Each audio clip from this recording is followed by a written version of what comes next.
മാടപ്പിറാവിനെ പോൽ ആത്മാവിൻ ചില്ലകളിൽ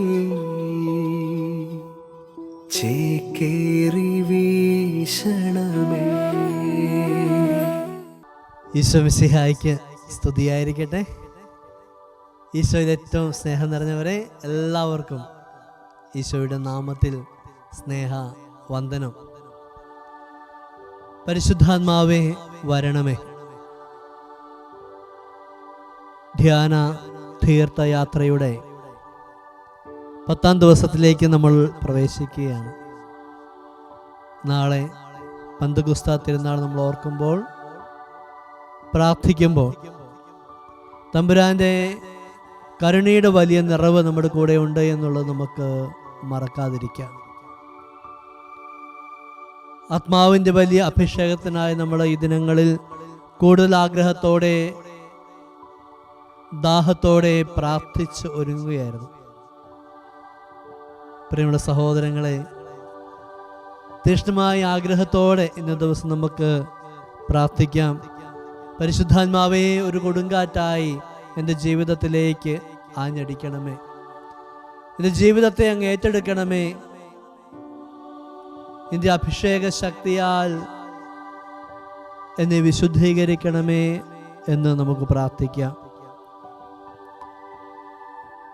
പരിശുദ്ധാത്മാവിൻ്റെ വലിയ നിറവ്, ജ്വലനം നമ്മുടെ ജീവിതത്തിലുണ്ടാവാൻ ആഗ്രഹിച്ചുകൊണ്ട് ജീവിതത്തെ പൂർണ്ണമായും പരിശുദ്ധാത്മാവിൻ്റെ തൃപ്പാദത്തിങ്കൽ അടിയറവ് വെച്ച് നമുക്ക് പ്രാർത്ഥിക്കാം. ഈ ദിവസങ്ങളിൽ നമ്മൾ കൂടുതൽ ആഗ്രഹത്തോടെ അവിടുത്തെ സന്നിധിയിൽ ആയിരിക്കുകയായിരുന്നു. പരിശുദ്ധാത്മാവിൻ്റെ ദാനങ്ങളെപ്പറ്റി നമ്മൾ ധ്യാനിച്ച് കടന്നു വന്ന് ഈ ദിവസങ്ങളിൽ പരിശുദ്ധാത്മാവിൽ ശക്തിയാർജിച്ച് പരിശുദ്ധാത്മാവിൻ്റെ കൃപകൾ പകരുന്നതിനെ പറ്റിയും ആത്മാവിൽ കൂടുതൽ തീക്ഷ്ണതയോടുകൂടി എഴുന്നേറ്റ് നമ്മുടെ ജീവിതയാത്രകൾ, ജീവിത നിയോഗങ്ങൾ കരുത്തോടെ മുന്നോട്ട് കൊണ്ടുപോകുന്നതിനെ പറ്റിയൊക്കെ നമ്മൾ ധ്യാനിക്കുകയായിരുന്നു. പ്രിയമുള്ള സഹോദരങ്ങളെ, ഈ ദിവസം കൂടുതൽ തീക്ഷ്ണമായി നമുക്ക് പ്രാർത്ഥിക്കാം. കൂടുതൽ തീക്ഷ്ണതയോടെ അവിടുന്നിലായിരിക്കുവാൻ അനുഗ്രഹിക്കണമേ എന്ന്. നമുക്കായിരിക്കുന്ന ഇടങ്ങളിൽ തമ്പുരാന്റെ സന്നിധിയിലേക്ക് ഇരു കരങ്ങളും ഉയർത്തി നമുക്ക് ഈശോനെ ആരാധിക്കാം. പിതാവായ ദൈവത്തെ നമുക്ക് ആരാധിക്കാം. പരിശുദ്ധാത്മാവിനെ നമുക്ക് ആരാധിക്കാം. പരിശുദ്ധ തൃത്വത്തിന്റെ കരങ്ങളിലേക്ക് നമ്മുടെ ജീവിതങ്ങളെ ഏൽപ്പിച്ച് നമുക്ക് ഈശോനെ ഒന്ന് സ്തുതിച്ച് മഹത്വപ്പെടുത്താം. ഹാലലുയ്യ, ഹാലലുയ്യ, ഹാലലുയ്യ, ഹാലലുയ്യ. ഈശോയെ ആരാധന, ഈശോയെ മഹത്വം. കർത്താവെ നന്ദി, സ്തുതിക്കുന്നു, ആരാധിക്കുന്നു, മഹത്വപ്പെടുന്ന കർത്താവെ സ്തുതിക്കുന്നു. ഹാലലുയ്യ, ഹാലലുയ്യ, ഹാലലുയ്യ. പരിശുദ്ധാത്മാവെ, ഞങ്ങളെ ഏറ്റെടുക്കുന്നതിനെ ഓർത്ത് നന്ദി പറയുന്നു. ഞങ്ങളെ അഭിഷേകം ചെയ്യുന്നതിനെ ഓർത്ത് ഞങ്ങൾ നന്ദി പറയുന്നു. വഴി നടത്തുന്നതിനെ ഓർത്ത് നന്ദി പറയുന്നു. നിന്നെ സ്വന്തമാക്കി തീർക്കുന്നതിനെ ഓർത്ത് നന്ദി പറയുന്നു. ഹാലലുയ്യ, ഹാലലുയ്യ, ഹാലലുയ്യ. ഈശോയെ ആരാധന, ആരാധന, ആരാധന. ഈശോയെ മഹത്വം, മഹത്വം, മഹത്വം, മഹത്വം, ആരാധന. കരങ്ങൾ നമുക്ക് ഹൃദയത്തോട് ചേർത്ത് വെച്ച് കണ്ണുകൾ അടയ്ക്കാം. പരിശുദ്ധാത്മാവിൻ്റെ വലിയ നിറവിനായി നമുക്ക് ആഗ്രഹത്തോടെ ദാഹത്തോടെ പ്രാർത്ഥിക്കാം. പരിശുദ്ധാത്മാവ് വന്നു കഴിയുമ്പോൾ നിങ്ങൾ ശക്തി പ്രാപിക്കും. ജെറുസലേമിലും യൂദയായിലും സമരിയ മുഴുവനിലും ഭൂമിയുടെ അതിർത്തികൾ വരെ നിങ്ങൾ എനിക്ക് സാക്ഷികളായിരിക്കുകയും ചെയ്യും. ശിഷ്യഗണത്തിന്, അപ്പസ്തോല വൃന്ദത്തിന് കർത്താവ് നൽകിയ ഉറപ്പാണ്, വാഗ്ദാനമാണ്. പ്രിയമുള്ള ദൈവമക്കളെ, ആത്മാവിൻ്റെ വലിയ അഭിഷേകം നമ്മുടെ ജീവിതത്തിലേക്ക് ജ്വലിക്കുവാൻ ആഗ്രഹത്തോടെ പ്രാർത്ഥിക്കുമ്പോൾ നമ്മളായിരിക്കുന്ന ഇടങ്ങളിലെങ്കിലും തമ്പുരാന് സാക്ഷ്യം വഹിക്കുവാൻ, വിശ്വാസ ദൃഢതയിൽ ജീവിക്കുവാൻ, കൗദാശിക ജീവിതത്തിൽ കരുത്തുള്ളവരായിരിക്കുവാൻ കൃപയേകണമേ എന്ന് നമുക്ക് ആത്മാർത്ഥമായി ആഗ്രഹിക്കാം, പ്രാർത്ഥിക്കാം. പരിശുദ്ധ അമ്മയുടെ സ്നേഹമാധ്യസ്ഥം നമുക്ക് ചോദിക്കാം. നമുക്കൊന്ന് ചേർന്ന് പ്രാർത്ഥിക്കാം. നന്മ നിറഞ്ഞ മറിയമേ സ്വസ്തി, കർത്താവ് അങ്ങയോടുകൂടെ സ്ത്രീകളിൽ അങ്ങ് അനുഗ്രഹിക്കപ്പെട്ടവളാകുന്നു. അങ്ങയുടെ ഉദരത്തിൻ ഫലമായി ഈശോ അനുഗ്രഹിക്കപ്പെട്ടവനാകുന്നു. പരിശുദ്ധ മറിയമേ തമ്പുരാൻ്റെ അമ്മേ, പാപികളായ ഞങ്ങൾക്ക് വേണ്ടി ഇപ്പോഴും ഞങ്ങളുടെ മരണസമയത്തും തമ്പുരാനോട് അപേക്ഷിക്കണമേ. ആമേൻ. ഹല്ലേലൂയ. ഈശോയെ നന്ദി, ഈശോയെ സ്തുതി, ഈശോയെ ആരാധന, ഈശോയെ മഹത്വം. പ്രിയമുള്ള ദൈവജനമേ, ഈ ദിവസത്തിൻ്റെ എല്ലാവിധ പ്രാർത്ഥനകളും ഏറ്റവും സ്നേഹപൂർവം നേരുകയാണ്. ഈ ദിവസം കൂടുതൽ അനുഗ്രഹദായകമാക്കുവാൻ ഇടയാക്കട്ടെ എന്ന് നമുക്ക് പരസ്പരം പ്രാർത്ഥിക്കാം. ഇന്ന് നമ്മൾ ധ്യാനിക്കുവാനായിട്ട് എടുക്കുന്ന വചനം ന്യായാധിപന്മാരുടെ പുസ്തകത്തിൽ നിന്നുള്ളതാണ്. 13-ാം അധ്യായം 2 മുതൽ 5 വരെയും 16-ാം അധ്യായം 4 മുതൽ 20 വരെയുള്ള തിരുവചനങ്ങൾ നമ്മൾ ധ്യാനത്തിനായിട്ട് എടുക്കുക. ന്യായാധിപനായിരുന്ന, ഇസ്രായേലിൻ്റെ ശക്തനായ ന്യായാധിപനായിരുന്ന സാംസന്റെ ജീവിതത്തിലൂടെ ആണ് കടന്നു പോകാൻ നമ്മൾ ഇന്ന് ആഗ്രഹിക്കുക. പരിശുദ്ധാത്മാവ് നമ്മളെ ഇന്ന് ഓർമ്മപ്പെടുത്തുന്ന ഈ വചനഭാഗത്തിലൂടെ നമ്മൾ കടന്നു പോകുമ്പോൾ നമുക്ക് വിചിന്തനത്തിനായി നൽകപ്പെടുന്ന വിഷയം പരിശുദ്ധാത്മാവിനെ നഷ്ടപ്പെടുത്തരുതേ എന്നുള്ളതാണ്. പരിശുദ്ധാത്മാവിനെ നഷ്ടപ്പെടുവാൻ ജീവിതത്തിൽ ഇടവരുത്തരുതേ എന്നുള്ളതാണ്. ജീവിത വഴികളിൽ ഇടർച്ചകൾ സംഭവിച്ച് വേദനയോടുകൂടി തമ്പുരാന്റെ തിരുമുൻപിലായിരിക്കുന്ന ദാവീദ് ചങ്കുപൊട്ടി പ്രാർത്ഥിക്കുന്ന ഒരു പ്രാർത്ഥനയുണ്ട്. ദൈവമേ, അങ്ങയുടെ പരിശുദ്ധാത്മാവിനെ എന്നിൽ നിന്ന് എടുത്തു കളയരുതേ. ചങ്കുപൊട്ടിയുള്ള പ്രാർത്ഥന. കർത്താവേ, അങ്ങയുടെ പരിശുദ്ധാത്മാവിനെ എന്നിൽ നിന്ന് എടുത്തു കളയരുത്. പ്രിയമുള്ള സഹോദരങ്ങളെ, ഇന്നേ ദിവസം നമുക്ക് ആത്മാർത്ഥമായി ഹൃദയം തുറന്ന് കർത്താവിനോട് പ്രാർത്ഥിക്കാം. അങ്ങയുടെ പരിശുദ്ധാത്മാവിനെ എന്നിൽ നിന്ന് എടുത്തു കളയരുത്.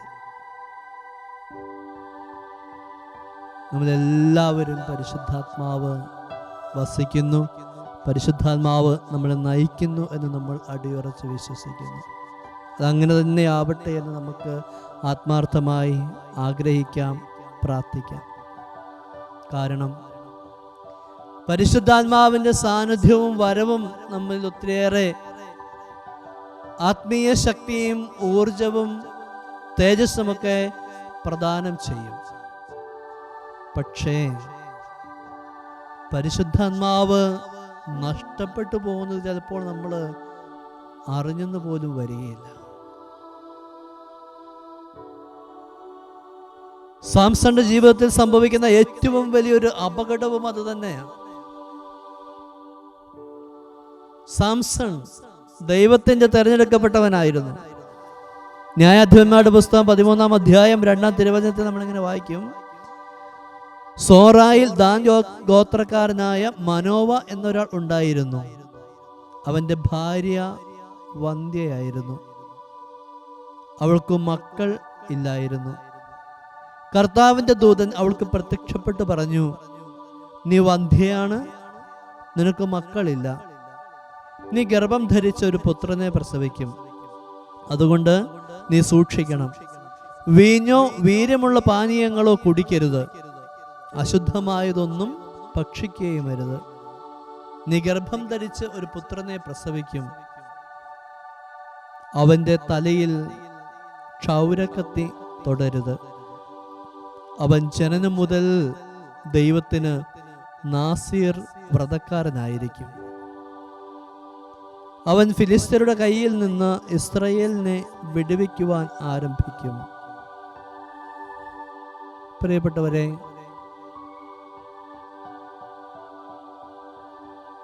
മനോവയുടെ ഭാര്യയുടെ അടുത്ത് ദൈവത്തിൻ്റെ ദൂതൻ പ്രത്യക്ഷപ്പെട്ട് ദൈവത്തിൻ്റെ ദൂതൻ കടന്നു വന്ന് അവർക്ക് ദൈവം ഒരു പുത്രനെ നൽകുവാൻ പോകുന്നുവെന്ന സന്തോഷകരമായ വാർത്ത അവരെ അറിയിക്കുകയാണ്.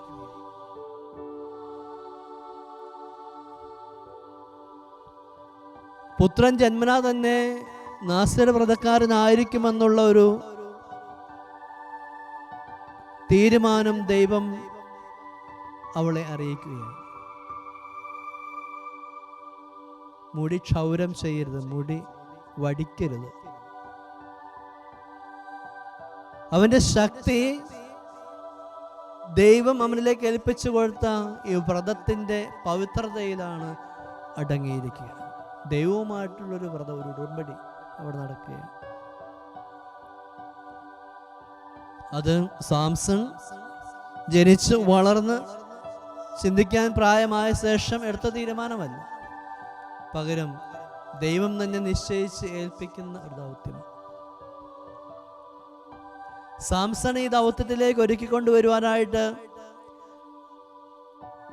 മനോവയുടെ ഭാര്യയെ കർത്താവ് തിരഞ്ഞെടുക്കുമ്പോൾ ആ കുഞ്ഞിനെ ഗർഭം ധരിക്കുവാൻ ആ അമ്മയ്ക്കും ഉണ്ടായിരുന്നു ചില ചിട്ടകാര്യങ്ങൾ. വീഞ്ഞോ വീര്യമുള്ള പാനീയങ്ങളോ കുടിക്കരുത്, അശുദ്ധമായതൊന്നും ഭക്ഷിക്കരുത്. എന്നുവെച്ചാൽ വിശുദ്ധിയോടുകൂടി വേണം ആ മകനെ ഉദരത്തിലേക്ക് സ്വീകരിക്കുവാൻ. തുടർന്ന് നമ്മൾ വചനത്തിലൂടെ കടന്നു പോരുമ്പോൾ വളരെ ശക്തമായ കർത്താവിൻ്റെ ഇടപെടൽ സാംസന്റെ ജീവിതത്തിൽ ഉണ്ടാകുന്നത് കാണുവാനായിട്ട് നമുക്ക് സാധിക്കും. വളരെ ശക്തമായ രീതിയിൽ തന്നെ. ന്യായാധിപന്മാരുടെ പുസ്തകം 14-ാം അധ്യായം 5-6 തിരുവചനങ്ങളിലേക്ക് നമ്മൾ എത്തുമ്പോൾ നമ്മൾ ഇങ്ങനെ വായിക്കും: സാംസൺ മാതാപിതാക്കളോട് കൂടെ തിമ്നായിലേക്ക് പോവുകയായിരുന്നു. അവിടെ ഒരു മുന്തിരിത്തോപ്പിലെത്തിയപ്പോൾ ഒരു സിംഹക്കുട്ടി അവന്റെ നേരെ അലറി വന്നു. കർത്താവിന്റെ ആത്മാവ് അവനെ ശക്തമായി ആവസിച്ചു.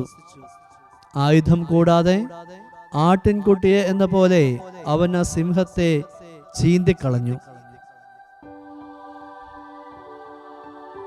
പ്രിയമുള്ളവരെ, തൻ്റെ നേരെ അലറി വരുന്ന സിംഹത്തെ ഒരാട്ടിൻകുട്ടിയെ എന്ന പോലെ ചീന്തി എറിയാൻ, ആട്ടിൻകുട്ടിയെ ചീന്തി എറിയാൻ മാത്രം ശക്തി സാംസൺ ഉണ്ടായിരുന്നു. നമുക്ക് അടുപ്പിച്ച് ഒരു പിടി പേപ്പർ എടുത്ത് പിടിച്ചാൽ നമുക്കിത് വലിച്ചു കീറാൻ പറ്റില്ല. എന്ന് പറഞ്ഞാൽ മാനുഷിക ശക്തിക്ക് അപ്പുറത്തേക്ക് നിൽക്കുന്ന ദൈവിക ശക്തി, ദൈവിക ഇടപെടൽ സാംസന്റെ ജീവിതത്തിൽ ഉണ്ടായിരുന്നു. ഇത്രത്തോളം ശക്തിയിൽ നിറഞ്ഞുകൊണ്ട് തീക്ഷ്ണമതി ആയിക്കൊണ്ട് ദൈവത്തിന് വേണ്ടി പ്രവർത്തിച്ച് കടന്നു പോകുന്ന, ജനത്തിന് വേണ്ടി പ്രവർത്തിച്ച് കടന്നു പോകുന്ന മനുഷ്യൻ. പക്ഷേ അവൻ്റെ ജീവിതം മുഴുവൻ മാറി മറിയുകയാണ്. 16-ാം അധ്യായത്തിലെത്തുമ്പോഴത്തേക്ക് നമ്മൾ കാണും സാംസൺ ദലീല എന്ന വ്യക്തിയുമായി ജീവിതം ആരംഭിക്കുന്നത്. തുടർന്ന് അവിടെ സംഭവിക്കുക സാംസന്റെ ജീവിതത്തിലെ ഇടർച്ചകളാണ്. ദലീല എന്ന സ്ത്രീയുടെ ചടുല വാക്കുകൾക്ക് മുൻപിൽ ഇടറിപ്പോയി തൻ്റെ ശക്തിയുടെ രഹസ്യം ഈ വ്രതമാണ് എന്നുള്ള കാര്യം അവൾക്ക് വെളിപ്പെടുത്തി കൊടുക്കുന്നിടത്ത് തകർച്ചകൾ ആരംഭിക്കുകയാണ്. പ്രിയപ്പെട്ടവരെ, വചനത്തിൽ നമ്മൾ വായിക്കും, ന്യായാധിപന്മാരുടെ പുസ്തകം 16-19 തിരുവചനമൊക്കെ എത്തുമ്പോഴത്തേക്ക് നമ്മൾ ഇങ്ങനെ വായിക്കും: അവൾ അവനെ മടിയിൽ കിടത്തി ഉറക്കി ഒരാളെ കൊണ്ട് അവന്റെ തലയിലെ 7 മുടിച്ചുരുളുകളും ക്ഷൗരം ചെയ്യിച്ചു. അതിനുശേഷം അവൾ അവനെ അസഹ്യപ്പെടുത്താൻ തുടങ്ങി. അവന്റെ ശക്തി അവനെ വിട്ടുപോയി. അവൾ പറഞ്ഞു: സാംസൺ, ഫിലിസ്ത്യർ നിന്നെ ആക്രമിക്കാൻ വരുന്നു. അപ്പോൾ അവൻ ഉറക്കമുണർന്ന് പറഞ്ഞു: മറ്റവസരങ്ങളിൽ എന്ന പോലെ ഞാൻ രക്ഷപ്പെടും. എന്നെ തന്നെ സ്വതന്ത്രനാക്കും. കർത്താവ് തന്നെ വിട്ടുപോയ കാര്യം അവൻ അറിഞ്ഞില്ല. ഫിലിസ്തീയർ അവനെ പിടിച്ച് കണ്ണ് ചൊഴിഞ്ഞെടുത്ത് ഗാസയിലേക്ക് കൊണ്ടുപോയി ഓട്ടുചങ്ങലുകൾ കൊണ്ട് ബന്ധിച്ച് കാരാഗൃഹത്തിലാക്കി. പ്രിയപ്പെട്ടവരെ,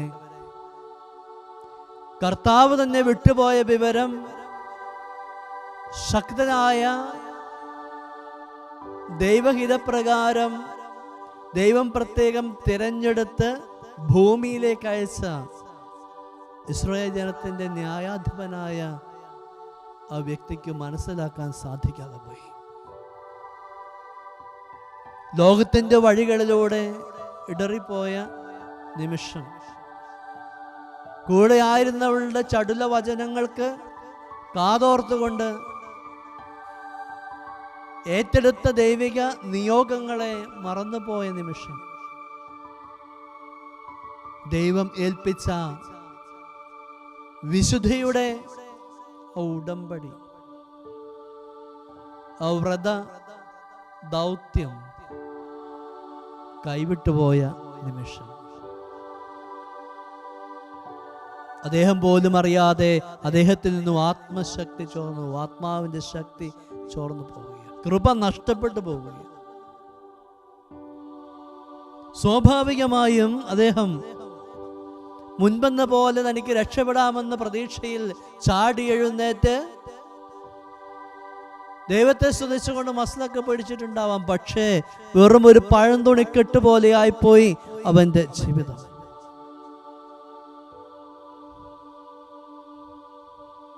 നേരത്തെ യാഹുവെ വിളിച്ചുകൊണ്ട് ചാടി എഴുന്നേൽക്കുമ്പോൾ ശക്തി തന്നിലേക്ക് വന്ന് നിറഞ്ഞിരുന്നു. നമ്മൾ മുൻപ് കണ്ടു, ആ സിംഹക്കുട്ടിയെ വളരെ നിസ്സാരമായി പരിശുദ്ധാത്മശക്തി കൊണ്ട് ജ്വലിച്ച് ചീന്തി എറിയുന്ന സാംസൺ. അതേ തീക്ഷ്ണതയോടും അതേ ശക്തിയോടും കൂടി ഇവിടെയും പ്രവർത്തിക്കാനാകുമെന്ന ഉറപ്പിൽ, മുൻപ് കഴുതയുടെ താടിയെല്ല് കൊണ്ട് 10,000 കൊന്ന് കൂന കൂട്ടി അതേ ആത്മശക്തിയിൽ കാര്യങ്ങൾ ചെയ്യാൻ പറ്റുമെന്ന ഉറപ്പിൽ സാംസൺ ഉണർന്നെഴുന്നേൽക്കുമ്പോൾ മനസ്സിലാകുന്നു തന്നിൽ നിന്നും ശക്തി ചോർന്നു പോയി.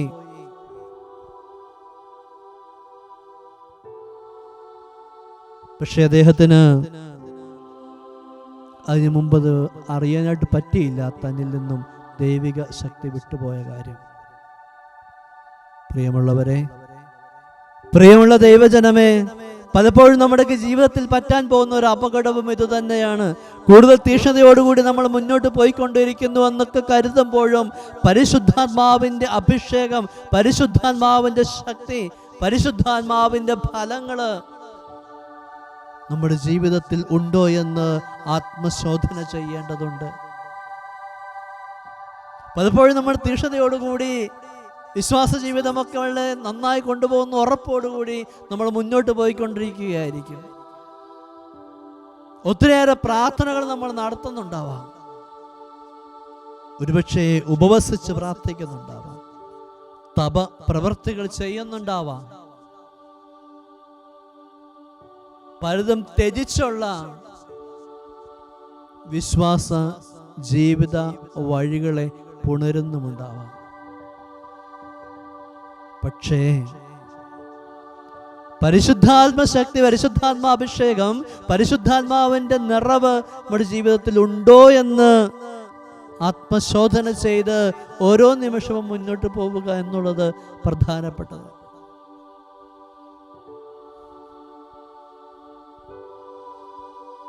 വചനത്തിൽ മറ്റൊരു വ്യക്തിയെ നമ്മൾ കാണുന്നുണ്ട്. ഇസ്രായേൽ ജനത്തിന്റെ ആദ്യത്തെ രാജാവ് സാവൂൾ. പരിശുദ്ധാത്മശക്തി കൊണ്ട് അഭിഷേകം ചെയ്ത് കൃപയോടുകൂടി ദൈവജനത്തെ മുന്നോട്ട് നയിച്ചു കൊണ്ടിരുന്ന അധികാരിയായിരുന്നു അദ്ദേഹം. പക്ഷേ തമ്പുരാന്റെ മുമ്പിൽ അനുസരണക്കേട് കാട്ടിയ നിമിഷം, സാവൂളിനെ രാജാവായി തിരഞ്ഞെടുത്തതിൽ ഞാൻ ഖേദിക്കുന്നുവെന്ന് തമ്പുരാൻ പറഞ്ഞ നിമിഷം, പ്രവാചകനെ അയച്ച് ജെസയുടെ മകനായ ദാവീദിനെ അടുത്ത രാജാവായി അഭിഷേകം ചെയ്ത നിമിഷം സാവൂളിൽ ജ്വലിച്ചു നിന്നിരുന്ന പരിശുദ്ധാത്മാവ് ദാവീദിലേക്ക് മാറ്റം ചെയ്യപ്പെട്ടു, ദാവീദിലേക്ക് മാറി. പക്ഷെ സാവൂളിന് തിരിച്ചറിയാൻ പറ്റുന്നില്ല. സാവൂള് വീണ്ടും ദൈവം കൂടെ ഉണ്ടെന്നുള്ള ചിന്തയോടുകൂടി കാര്യങ്ങൾ മുന്നോട്ട് കൊണ്ടുപോകുമ്പോൾ പടയാളികളാണ്, അനുചരന്മാരാണ്, സേവകരാണ് അദ്ദേഹത്തെ ഓർമ്മപ്പെടുത്തുന്നത് അങ്ങയെ ഒരു ദുരാത്മാവ് പീഡിപ്പിക്കുന്നു എന്നുള്ളത്. പ്രിയമുള്ളവരെ, ഓർക്കണമേ, കർത്താവ് തെരഞ്ഞെടുത്ത വ്യക്തി ജീവിതങ്ങളാണ് ഇവർ രണ്ടുപേരും. പക്ഷേ ദൈവസാന്നിധ്യം നഷ്ടപ്പെട്ടു പോകുന്നിടത്ത്, തിന്മയിലേക്ക് കാലിടറുന്നിടത്ത്, തിന്മയുടെ വഴിയിലേക്ക് ജീവിതം നീങ്ങുന്നിടത്ത് കൃപ നഷ്ടപ്പെട്ടു പോവുകയാണ്. ജീവിതത്തിന്റെ നിയോഗ ശുദ്ധി നഷ്ടപ്പെട്ടു പോവുകയാണ്. ആത്മശക്തി കൈവിട്ടു പോവുകയാണ്. ഒന്ന് ചേർന്ന് പറയാമോ? Hallelujah, hallelujah, hallelujah. ഈശോയെ നന്ദി, ഈശോയെ സ്തുതി, ഈശോയെ ആരാധന. കരങ്ങൾ ഒന്ന് കൂപ്പി, കണ്ണുകൾ അടച്ച്, ഹൃദയത്തിൽ വസിക്കുന്ന ദിവ്യനാഥനെ ഒന്ന് മനസ്സിൽ കണ്ടുകൊണ്ട് നമുക്ക് ഈശോയെ നിന്ന് ആരാധിക്കാം. നിത്യം സ്തുതിക്ക് യോഗ്യമായ പരിശുദ്ധ പരമ ദിവ്യകാരുണ്യ ഈശോയ്ക്ക്, നിത്യം സ്തുതിക്ക് യോഗ്യനായ പരിശുദ്ധ പരമ ദിവ്യകാരുണ്യ ഈശോയ്ക്ക് ആരാധനയും സ്തുതിയും പുകഴ്ചയും ഉണ്ടായിരിക്കട്ടെ. ഹല്ലേലൂയ. ഈശോയെ നന്ദി, ഈശോയെ സ്തുതി, ഈശോയെ ആരാധന, ഈശോയെ മഹത്വം. അവനത് പ്രിയമുള്ള സഹോദരങ്ങളെ, പരിശുദ്ധാത്മാഭിഷേകത്തിന് വേണ്ടി, ജ്വലനത്തിന് വേണ്ടി ദാഹത്തോടെ നമ്മൾ ഈ ദിനങ്ങൾ പ്രാർത്ഥിച്ചൊരുങ്ങുമ്പോൾ ആഴത്തിൽ നമുക്ക് ആത്മശോധന ചെയ്യാം. എൻ്റെ ജീവിതയാത്ര പരിശുദ്ധാത്മാവിനൊപ്പമാണോ? പരിശുദ്ധാത്മാവിൻ്റെ ഫലങ്ങൾ എൻ്റെ ജീവിതത്തിലുണ്ടോ? വൃക്ഷത്തെ തിരിച്ചറിയുന്നത് ഫലത്തിൽ നിന്നാണെന്നാണല്ലോ വചനം നമ്മളെ ഓർമ്മപ്പെടുത്തുന്നത്. പരിശുദ്ധാത്മാവിൻ്റെ കൂടെയാണ് നമ്മൾ യാത്ര ചെയ്യുന്നതെങ്കിൽ ആത്മാവിൻ്റെ ഫലങ്ങൾ നമ്മുടെ ജീവിതത്തെ നയിച്ചുകൊണ്ടേയിരിക്കും. നമ്മുടെ ജീവിതത്തിൽ ആത്മാവിൻ്റെ ഫലങ്ങൾ കണ്ടെത്താനായിട്ട് നമുക്ക് സാധിക്കും. അതല്ല എങ്കിൽ ബാക്കി നമ്മുടെ പ്രാർത്ഥനകളും കാര്യങ്ങളും എല്ലാം വെറും പ്രകടനങ്ങൾ മാത്രമായി പോകും. അതുകൊണ്ടാണ് കർത്താവ് പറയുക, കപടനാട്യക്കാരെ പോലെ നിങ്ങൾ പ്രാർത്ഥിക്കരുത്. പ്രാർത്ഥിക്കുന്നുണ്ടെന്നാണ് ഭാവം, കപടതയാണ്. ഉള്ളിൽ നിന്നും പ്രാർത്ഥനയില്ല, ഉള്ളിൽ നിന്നും കരുതലില്ല, സ്നേഹമില്ല, കരുണയില്ല, വിട്ടുവീഴ്ചയില്ല, ക്ഷമിക്കുവാനുള്ള മനസ്സില്ല. പിന്നെ എന്തു ഫലം?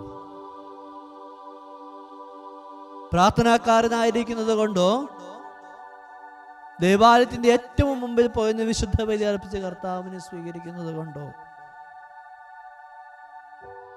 തമ്പുരാൻ ആഗ്രഹിക്കുന്ന ഫലങ്ങൾ പുറപ്പെടുവിക്കാൻ സാധിക്കുന്നില്ല എങ്കിൽ എന്ത് മെച്ചമാണുള്ളത്? എന്ത് മേന്മയാണുള്ളത്? അവനെന്റെ പ്രിയ സഹോദരങ്ങളെ, ഈ ദിവസം ഒരു തിരിഞ്ഞു നോട്ടത്തിന്റെ അനുഭവത്തിന്റെ അവസരമാവട്ടെ. പലപ്പോഴും നമ്മൾ നമുക്കുള്ള കുറവുകളെ പറ്റിയാണ് കൂടുതൽ ചിന്തിക്കുക. തമ്പുരാൻ തരാത്ത കാര്യങ്ങളെ പറ്റി നമ്മൾ ചിന്തിക്കുക. ജീവിതത്തിൽ വന്നു പോകുന്ന, സംഭവിച്ചു പോകുന്ന ദയനീയതയെ പറ്റി ചിന്തിക്കുക. എത്രയോ അനുഗ്രഹങ്ങൾ, എത്രയോ നന്മകൾ കർത്താവ് നമ്മുടെ ജീവിതത്തിലേക്ക് വർഷിച്ചിരിക്കുന്നു. അതിനെ ഓർത്ത് നമുക്കൊന്ന് ഹൃദയം തുറന്ന് കർത്താവിന് നന്ദി പറയാം. കൂടെ ആയിരുന്നു ചേർത്ത് പിടിച്ചുകൊണ്ട് നടക്കുന്ന കർത്താവിൻ്റെ ഈ വലിയ സ്നേഹത്തിന് നമുക്ക് നന്ദി പറയാം. യെശയ്യാ പ്രവാചകന്റെ പുസ്തകം 43:5 നമ്മളെ ഓർമ്മപ്പെടുത്തുന്നത്, ഭയപ്പെടേണ്ട, ഞാൻ നിന്റെ കൂടെയുണ്ട്. ഉറപ്പ് തരുന്ന കർത്താവിൻ്റെ സ്നേഹത്തെക്കുറിച്ച് ഓർത്ത് നമുക്ക് നന്ദി പറയാം. നീ മരണത്തിന്റെ ഇരുൾ വീണ് താഴ്വരയിലൂടെ കടന്നു പോയാലും എൻ്റെ ദണ്ഡ് 3 മടിയും നിനക്ക് അഭയമായിരിക്കുമെന്ന് പറഞ്ഞുകൊണ്ട് ഉറപ്പ് തരുന്ന കർത്താവിൻ്റെ സ്നേഹത്തെക്കുറിച്ച് ഓർത്ത് നമുക്ക് നന്ദി പറയാം. കൂടുതൽ ആഗ്രഹത്തോടെ നമുക്ക് പ്രാർത്ഥിക്കാം, കർത്താവേ കരുണയായിരിക്കണമേ എന്ന്. മറ്റൊന്നിനും വേണ്ടിയല്ല മക്കളെ, ഭൗതിക കാര്യങ്ങളുടെ നേട്ടത്തിന് വേണ്ടിയല്ല മക്കളെ, നിത്യജീവൻ നഷ്ടപ്പെടാതിരിക്കാൻ ആത്മാവിൽ ഉണർവോടും തീക്ഷ്ണതയോടും ജ്വലിച്ചു നിന്നുകൊണ്ട്, പരിശുദ്ധാത്മ ശക്തിയിൽ ജ്വലിച്ചു നിന്നുകൊണ്ട്, ആത്മനാശം സംഭവിക്കാതെ തീക്ഷ്ണതയോടെ ജീവിച്ച് നിത്യജീവൻ ലക്ഷ്യമാക്കിക്കൊണ്ട് ജീവിക്കുവാൻ, സ്വർഗം ലക്ഷ്യമാക്കി ജീവിക്കുവാൻ ശക്തി തരണമേ എന്ന് പ്രാർത്ഥിക്കാം. ആ ഒരു ലക്ഷ്യത്തോടെ നമ്മൾ മുന്നേറുമ്പോൾ ബാക്കി എല്ലാ മേഖലകളെയും കർത്താവ് അനുഗ്രഹിക്കുകയും ആശീർവദിക്കുകയും ചെയ്യാം. കരങ്ങൾ കൂപ്പി നമുക്ക് കണ്ണുകൾ അടയ്ക്കാം. തമ്പുരാന്റെ കരുണയ്ക്കായി നമുക്ക് നമ്മുടെ ജീവിതങ്ങളെ ഏൽപ്പിക്കാം. കർത്താവേ, അങ്ങയുടെ പരിശുദ്ധാത്മാവിനെ നഷ്ടപ്പെട്ടു പോകുന്ന അവസ്ഥ എൻ്റെ ജീവിതത്തിൽ ഉണ്ടാവരുതേ എന്ന് ആത്മാർത്ഥമായി കണ്ണുനീരോടെ നമുക്ക് പ്രാർത്ഥിക്കാം. വചനം നമ്മുടെ മുമ്പിൽ മാതൃകയായിട്ട് വെക്കുന്ന 2 വ്യക്തി ജീവിതങ്ങളും പ്രിയപ്പെട്ടവരെ, പരിശുദ്ധാത്മ ശക്തി ജ്വലിച്ചു നിന്നവർ, പക്ഷെ ആത്മാവ് നഷ്ടമായപ്പോൾ അറിയാൻ സാധിക്കാതെ പോയവർ. കർത്താവേ, എൻ്റെ ജീവിതത്തിൽ ആത്മനാശം വരുന്ന ഒരവസ്ഥ ഉണ്ടാവാൻ ഇടവരരുതേ. കൂടുതൽ തീക്ഷ്ണതയോടുകൂടി അങ്ങിൽ ആയിരിക്കുവാൻ ശക്തി തരണമേ. പരിശുദ്ധാത്മാവേ, ഞങ്ങളെ ഏറ്റെടുത്ത് നയിക്കണമേ. ആത്മാർത്ഥമായി ആഗ്രഹത്തോടെ നമുക്ക് പ്രാർത്ഥിക്കാം. പരിശുദ്ധാത്മാവേ, ഒരു കൊടുങ്കാറ്റായി ഞങ്ങളുടെ ജീവിതത്തിലേക്ക് ആഞ്ഞടിക്കണമേ. ഒരു കൊടുങ്കാറ്റായി ഞങ്ങളുടെ ജീവിതത്തിലേക്ക് ഇറങ്ങി വന്ന് ഇടപെടണമേ. ഒരു കൊടുങ്കാറ്റായി ഞങ്ങളുടെ ജീവിതത്തിലേക്ക് കടന്നു വന്ന് ഞങ്ങളുടെ ജീവിതങ്ങളെ വിശുദ്ധീകരിക്കണമേ. ആ പ്രാർത്ഥനയോടെ ഈശോയുടെ ആശീർവാദം നമുക്ക് സ്വീകരിക്കാം. നമ്മുടെ കർത്താവ് ഈശോ മിശിഹായുടെ കൃപയും പിതാവായ ദൈവത്തിൻ്റെ സ്നേഹവും പരിശുദ്ധാത്മാവിൻ്റെ സഹവാസവും നമ്മെല്ലാവരിലും നമ്മുടെ എല്ലാ നിയോഗങ്ങളുടെ മേലും ഉണ്ടായിരിക്കട്ടെ, ഇപ്പോഴും എപ്പോഴും എന്നേക്കും. ആമേൻ.